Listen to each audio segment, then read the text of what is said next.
P1143 and P1153 will be replied by the Honorable Minister of Finance, Economic Planning and Development.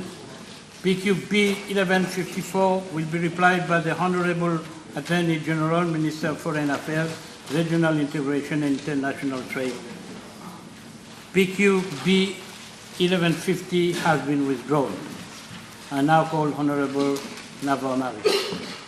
B1138. Mr. Speaker, sir, I shall reply to this parliamentary question together with parliamentary questions B1144 and B1148 as they relate to the same subject matter. Mr. Speaker, sir, as the House is aware, the United Kingdom excised the Chagos Archipelago from the territory of Mauritius prior to its accession to independence, in violation of international law and United Nations General Assembly resolutions, including Resolution 1514-15 of 14th of December 1960.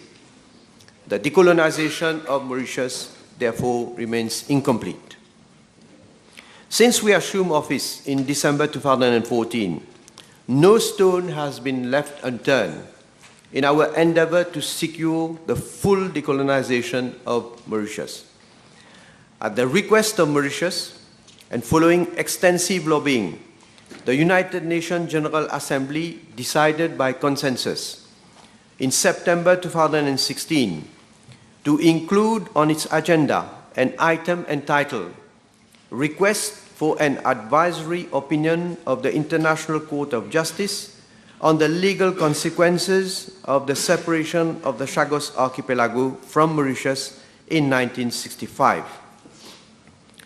Subsequently, on 22nd of June 2017, the General Assembly adopted by 94 votes to 15 Resolution 71/292 to request an advisory opinion from the International Court of Justice on two very specific questions, namely, one, was the process of decolonization of Mauritius lawfully completed when Mauritius was granted independence in 1968, following the separation of the Chagos Archipelago from Mauritius, and having regard to international law, including obligations reflected in General Assembly resolutions 1514-15 of 14th of December 1960, 2066-20 of 16th of December 1965,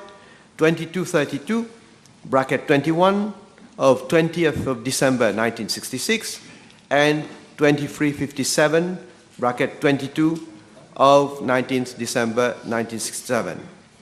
Two, what are the consequences under international law, including obligations reflected in the above-mentioned resolutions arising from the continued administration by the United Kingdom of Great Britain and Northern Ireland of the Chagos Archipelago, including with respect to the inability of Mauritius to implement a program for the resettlement on the Chagos Archipelago of its nationals, in particular those of Chagosian origin.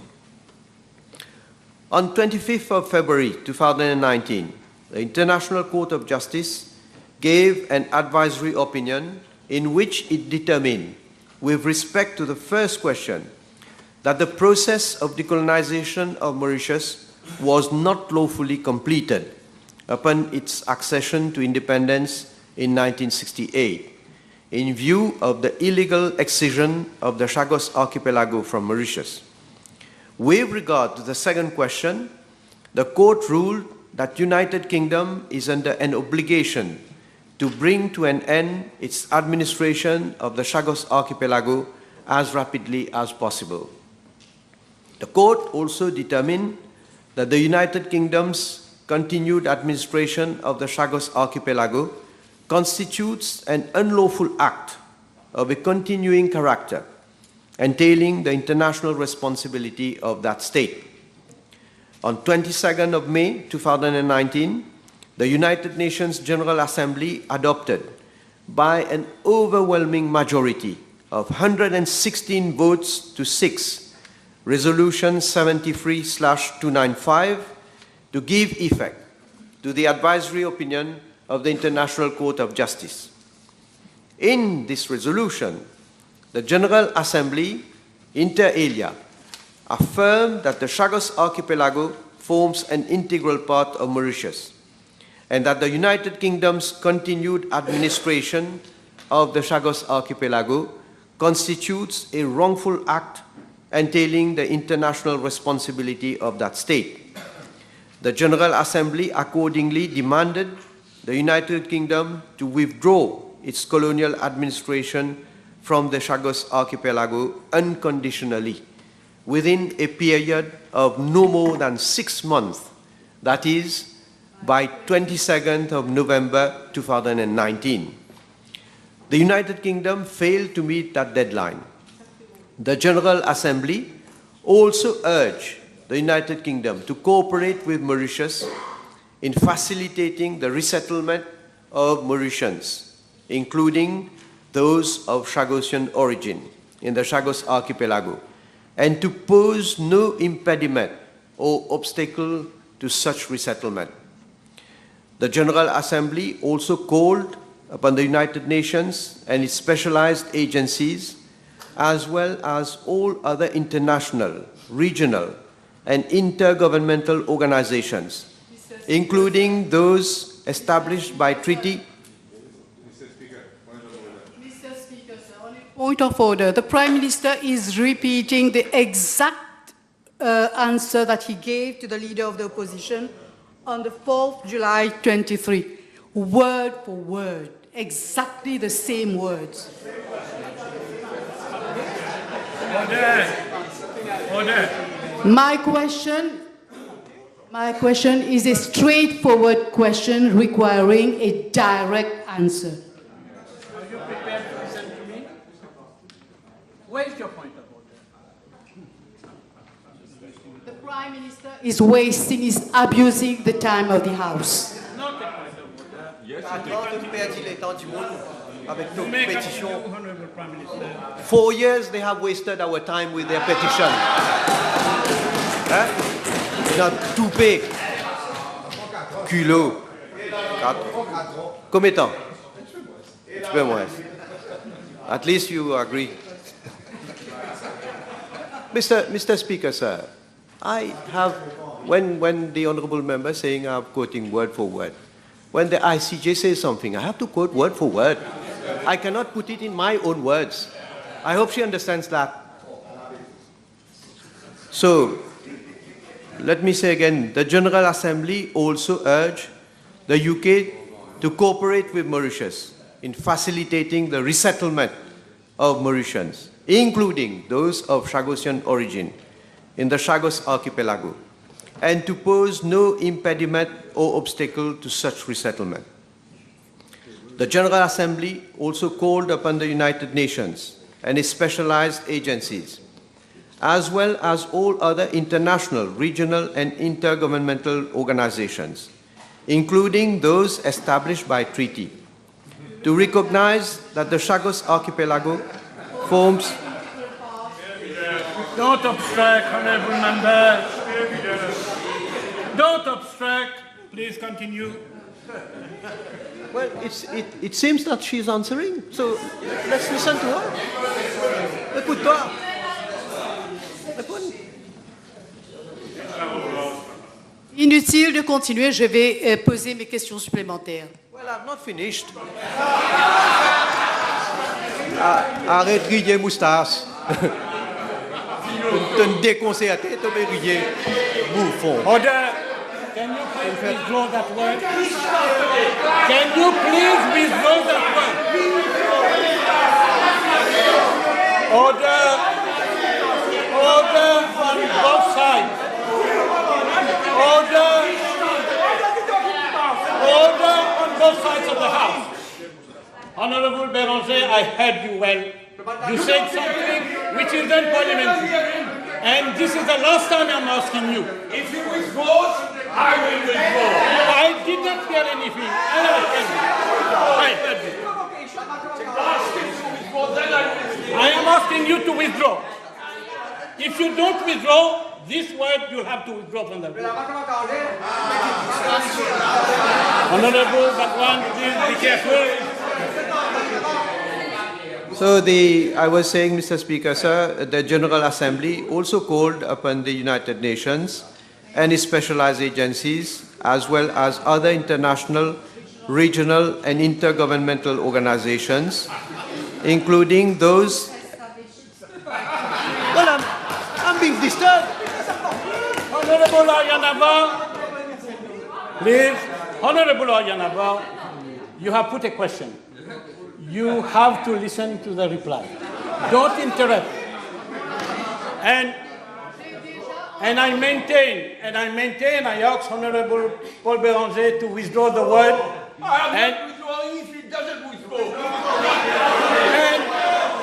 And this is the last time I'm asking Honorable Béranger. I will rule. I withdraw. Continue. Well, but if I'm going to be interrupted by the honourable member, I think I can't And continue. any member who is being interrupting will have to withdraw from the chamber. Hello. So recognize the... Well, I'm answering. Honorable So forms an integral Honorable part. Ayanava, can you please withdraw from the chamber?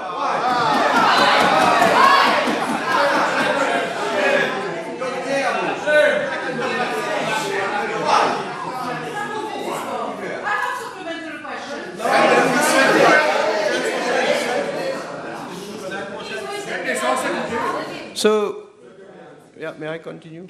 Yeah. Continue until... To support the decolonization, well, I have to start again. The General Assembly also called upon the United Nations and its specialized agencies, as well as all other international, regional, and intergovernmental organizations, including those established by treaty, to recognize that the Chagos Archipelago forms an integral part of the territory of Mauritius, to support the decolonization of Mauritius as rapidly as possible, and to refrain from impeding that process by recognizing or giving effect to any measure taken by or on behalf of the so-called British Indian Ocean Territory.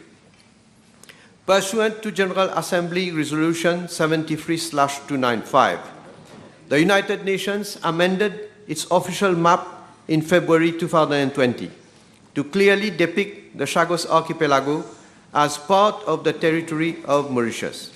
For its part, Mauritius undertook actions at the level of the Universal Postal Union, the Indian Ocean Tuna Commission, and the North Indian Ocean Hydrographic Commission to challenge the membership of the United Kingdom in these organizations as the purported representative of the Chagos Archipelago.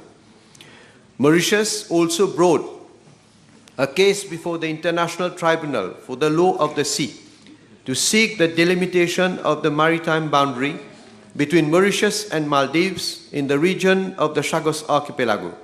And in its judgment of 28 January 2021, on the preliminary objections raised by Maldives, the Special Chamber of the International Tribunal for the Law of the Sea fully endorsed the authoritative determinations made by the International Court of Justice in its advisory opinion of 25 February 2019, and held that Mauritius has undisputed sovereignty rights over the Chagos Archipelago.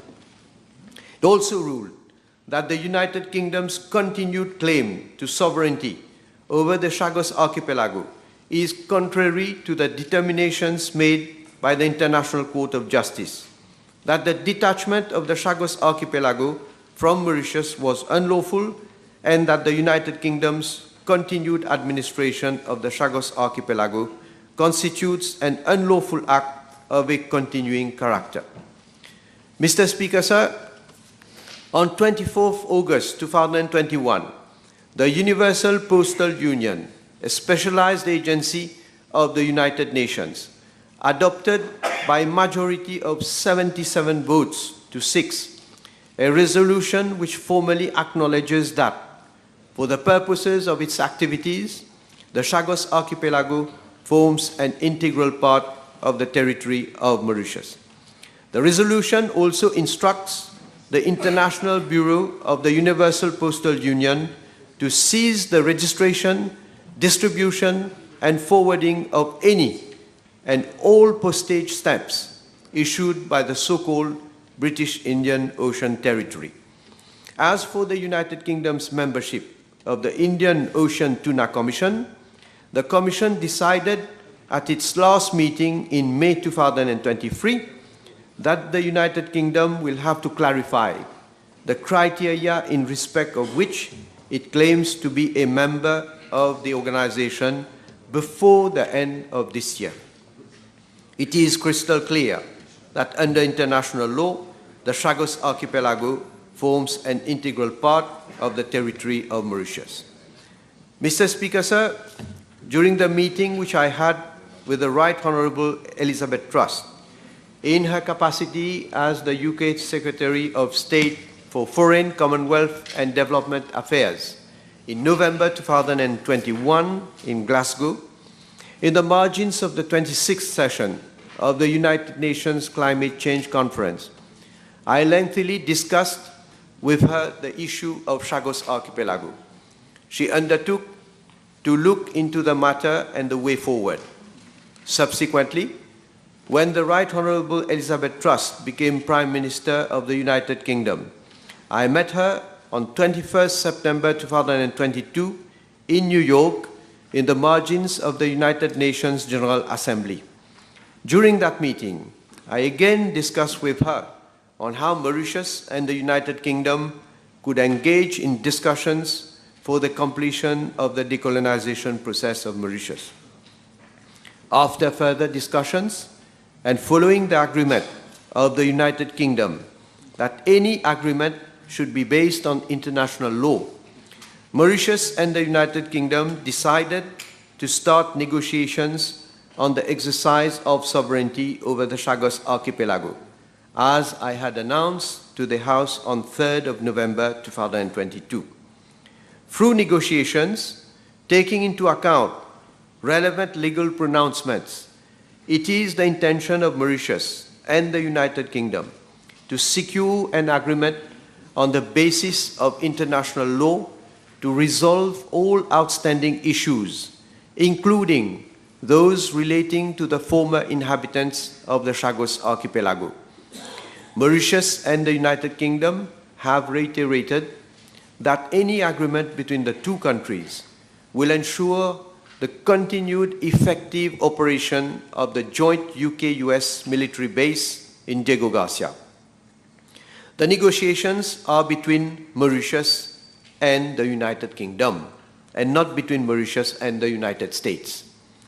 Since Mauritius and the United Kingdom recognize the United States and India's interests, they have agreed to keep them informed of progress in the negotiations.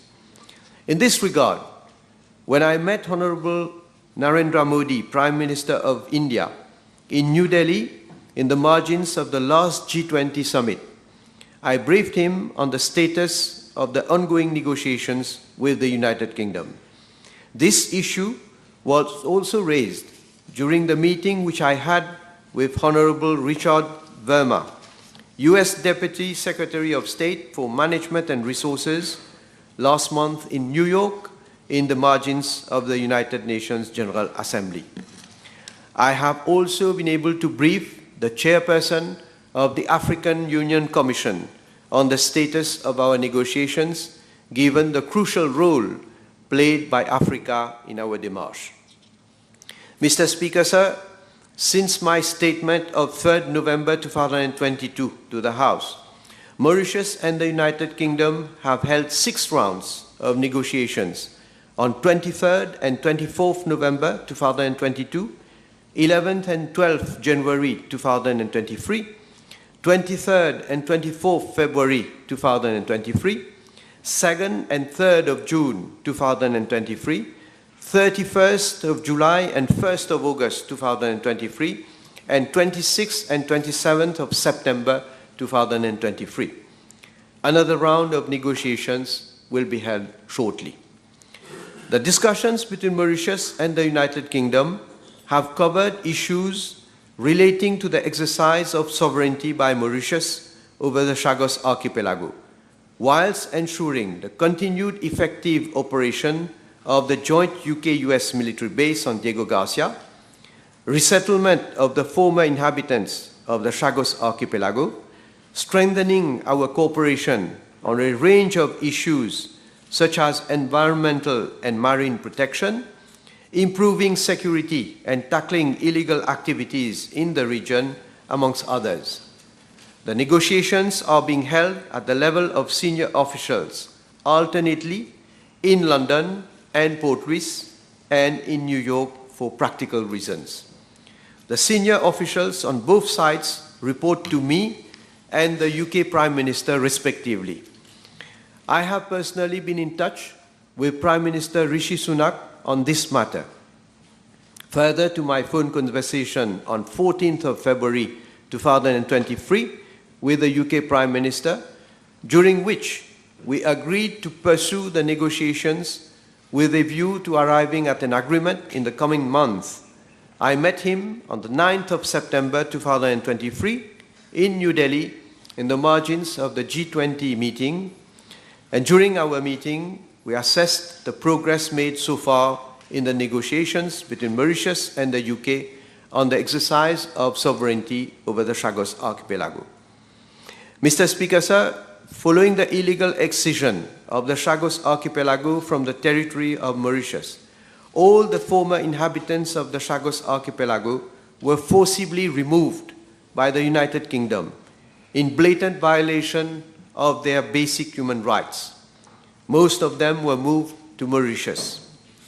Government is fully sensitive to the plight of the former inhabitants of the Chagos Archipelago and supports their legitimate aspiration as Mauritian citizens to return and resettle in their place of birth. Government is sparing no effort for the effective exercise by Mauritius of its sovereignty over the Chagos Archipelago in order to enable the implementation of a resettlement program which will facilitate the resettlement of Mauritians, Chagosian origin in full dignity and enjoyment of their basic fundamental rights as they currently do in Mauritius. In line with the strong commitment of government to implement a resettlement program in the Chagos Archipelago, the special provision of 50 million rupees made in the budget for financial year 2019-2020 has been maintained in the budget for this financial year. This special provision is, inter alia, intended to meet expenses relating to preparations for eventual resettlement in the Chagos Archipelago. However, government is conscious of practical impediments to such resettlement, such as access to the islands of the Chagos Archipelago, lack of basic infrastructure and services. Mr. Speaker, sir, in preparation of an eventual resettlement in the Chagos Archipelago, ministries, departments concerned have already been requested to start the appropriate and necessary background work. Several ministries and departments have highlighted the need for on-site surveys to be carried out in the Chagos Archipelago. Government, therefore, proposes to organize as soon as possible another trip to the Chagos Archipelago so that an assessment mission can be carried out on the requirements for a proper settlement. Mr. Speaker, sir, government has always seen to it that members of the Chagosian community in Mauritius are actively involved in its efforts to facilitate their return to the Chagos Archipelago. Although the negotiations on the exercise of sovereignty over the Chagos Archipelago are between the governments of Mauritius and the United Kingdom, government has been having regular consultations with the Chagosians and will continue to to hold such consultations. It will ensure that their rights are safeguarded. In view of the injustice suffered by members of the Chagossian community, some countries have expressed a willingness to support their resettlement in the Chagos archipelago. We expect the United Kingdom to cooperate with Mauritius in implementing a program of resettlement in the Chagos archipelago. This would allow the United Kingdom to redress the historic wrong which occurred. Mr. Speaker, sir, as I have stated in my reply to the private notice question on 4th of July 2023, I am pursuing the struggle for Mauritius to exercise its sovereignty over its entire territory, including the Chagos archipelago, with utmost zeal and determination. To borrow the words of late Sir Anirudh Jagannath, who had fearlessly spearheaded this struggle, this is a sacred duty towards the nation. I hope that the negotiations with the United Kingdom will lead to the completion of the decolonization of Mauritius, and that Mauritius will soon be able to implement a resettlement program in the Chagos archipelago. Let me conclude by recalling the relevant extract from my statement at the United Nations General Assembly this year on this matter. I quote, "It is now 4 years since the International Court of Justice gave its advisory opinion on the legal consequences of the separation of the Chagos archipelago from Mauritius prior to its independence. The ICJ made it clear that the Chagos archipelago is an integral part of the territory of Mauritius and invited the colonial power to withdraw its administration from the Chagos archipelago as rapidly as possible. Ever since, the government of Mauritius made a strong commitment to implement a program of resettlement in the Chagos archipelago for Mauritian nationals, in particular, those of Chagosian origin who have suffered historic injustice by being forcibly removed from their birthplace. We are hopeful that soon they will be able to resettle in the Chagos archipelago. Indeed, Mauritius and the UK have started negotiations on the exercise of sovereignty over the Chagos archipelago on the basis of international law.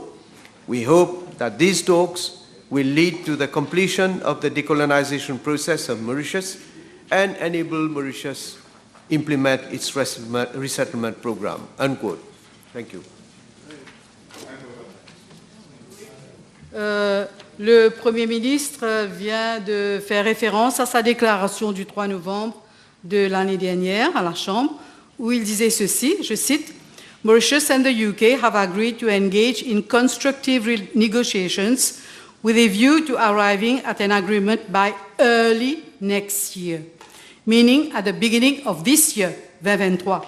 We are nearly at the end of 2023, and there is still no agreement. Now he is saying, in the coming months, will the Honourable Prime Minister state whether he has let himself be taken for a ride by the British authorities, or is he taking us, the population, for a ride? Monsieur le Président, regardez l'attitude de cet honorable membre. Everything what we are doing, all that we have been able to achieve so far, well, I think she's been in previous government. She has not been able to achieve anything in that regard. But you think, Monsieur le Président, vous croyez que sur un sujet aussi compliqué et complexe, vous croyez qu'on peut arriver à un accord dans quelques semaines, quelques mois? Listen, don't. Listen. Order. Do you have the answer? Order. You already have the answer? Order. Continue with well, they can't listen because they have not been able to achieve anything for the Chagosian and for decolonization. So, Mr. Speaker, sir, what I'm saying is, yes, when I discussed with Elizabeth Trust at that time, we had, I insisted that we should have a timeline. In fact, I insisted that it should not be so far away because we need at least to move constructively on this issue. And I must say that there was a will on both sides. And that is why I stated that we hope that we can come to an agreement early this year. But this honorable member does not know. I can understand she is ignorant of so many things, right? These matters. Shame on you, though. Shame on you. Order. Shame on you. Order. Shame on you for having said that I'm taking this population for a ride. She had the guts. She has the guts to say that I'm taking this population and the country for a ride. Order. Honorable member, remember that you are already out of the house. I'm waiting for my ruling. You will wait. We have, Mr. Speaker, sir, we have been able to adopt a resolution at the United Nations General Assembly. 1 minute, to seek an advisory opinion from the International Court of Justice. When some people here, including one leader and former Prime Minister, étaient en train de nous ridiculiser pour dire, l'honorable Paul Béranger avait dit, on n'aura même pas 10 votes, 10 votes on n'aura pas à l'Assemblée nationale. La honte sur vous, la honte sur vous. Order everywhere, order. Both sides of the house, order. I'm ordering you out there, order.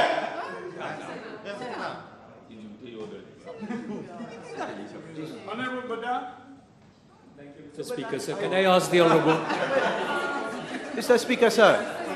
Honorable Bada, put your question. Can I ask the Honourable Prime Minister... Can I ask the Honourable Prime Minister whether, when there is going to be an agreement between the UK and Mauritius, whether he will bring this agreement to the House for the approval of the House and for the proper debate in the House because of the complexity of the issue.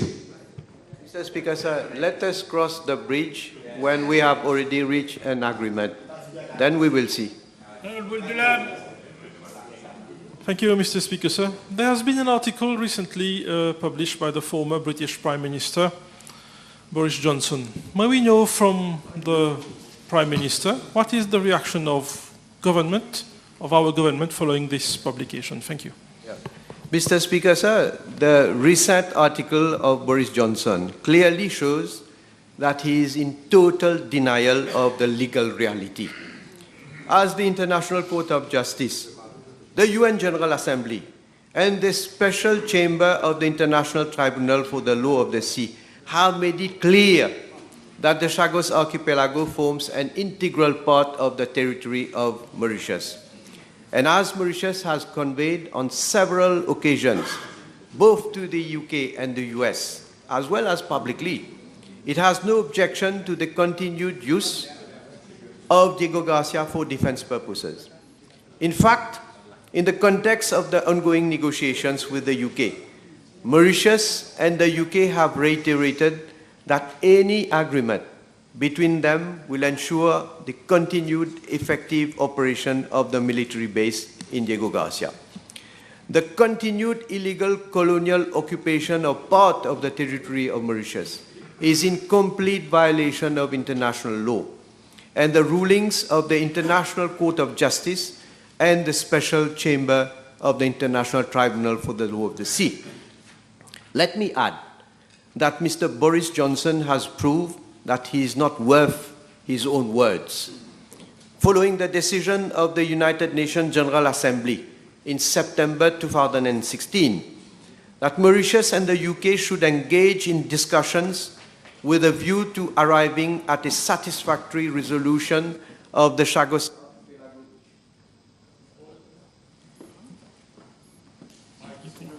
was cut off. No, I have not finished. I was cut off. So, the former Prime Minister, late Sir Anirudh Jagannath, had a meeting with Mr. Johnson, who was then the UK Secretary of State for Foreign and Commonwealth Affairs in New York, in the margins of the United Nations General Assembly. The former Prime Minister proposed that a meeting of senior officials be held in Mauritius in late October 2016, and insisted that the meeting should be productive and result-oriented, unlike previous meetings which Mauritius had with the UK. In response, Mr. Boris Johnson said, and I quote, "We will make it work this time," unquote. We all know what happened. The UK has continued to maintain its claim that the Chagos Archipelago is its territory, and the UN General Assembly requested in June 2017 an advisory opinion of the International Court of Justice on the legal consequences of the separation of the Chagos Archipelago from Mauritius in 1965. In the advisory opinion which it gave on 25th February 2019, the International Court of Justice authoritatively determined that the process of decolonization of Mauritius was not lawfully completed upon its accession to independence in 1968, in view of the illegal excision of the Chagos Archipelago from the territory of Mauritius. The court also determined that the United Kingdom is under an obligation to bring and end its administration of the Chagos Archipelago as rapidly as possible. Subsequently, I have had meetings with Mr. Boris Johnson when he was Prime Minister of the United Kingdom to discuss the completion of the decolonization of Mauritius. And I must say, contrary to the Right Honourable Elizabeth Truss, whom I met both when she was the UK Secretary of State for Foreign, Commonwealth and Development Affairs and when she became Prime Minister, Mr. Johnson had shown no willingness at all in finding a way forward for the completion of our decolonization process. Let me also mention that Mr. Johnson had given to me an appointment for a meeting in the margins of the Commonwealth Heads of Government meeting held in Kigali, Rwanda, in June 2022. However, when I met him, he adopted a totally cavalier attitude and even said that the Chagos is far away from Mauritius. Now, following the publication of the article of Mr. Johnson, the UK government issued a short public comment which reads as follows, and I quote, "The United Kingdom and Mauritius have held 5 rounds of constructive negotiations on the exercise of sovereignty over the Chagos Archipelago, and officials will meet again soon to continue negotiations.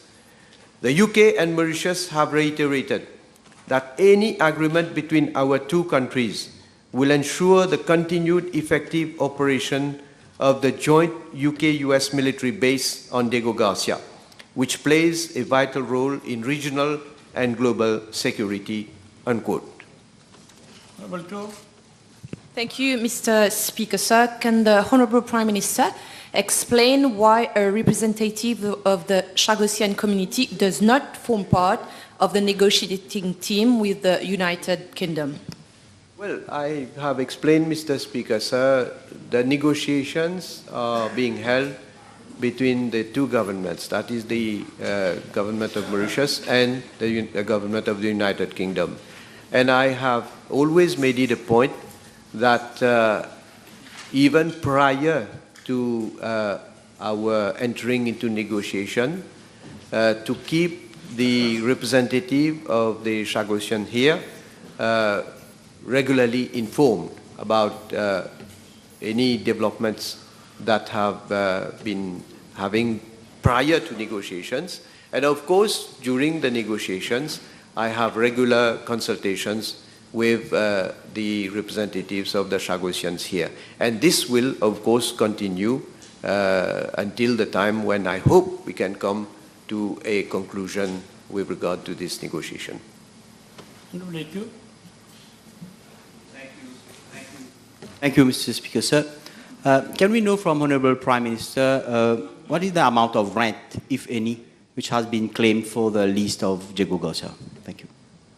Well, this issue of rent is something that will be discussed. So negotiations are ongoing, and of course, when we will come to an agreement, I must say there are many issues that are being discussed. Rent would be one of the issues, because when we are discussing about an agreement for the military base to continue its operation in Diego Garcia, of course, we need to have a specific agreement with regard to their operation of the base. And one of the issues that will be discussed is the issue of consideration for that use.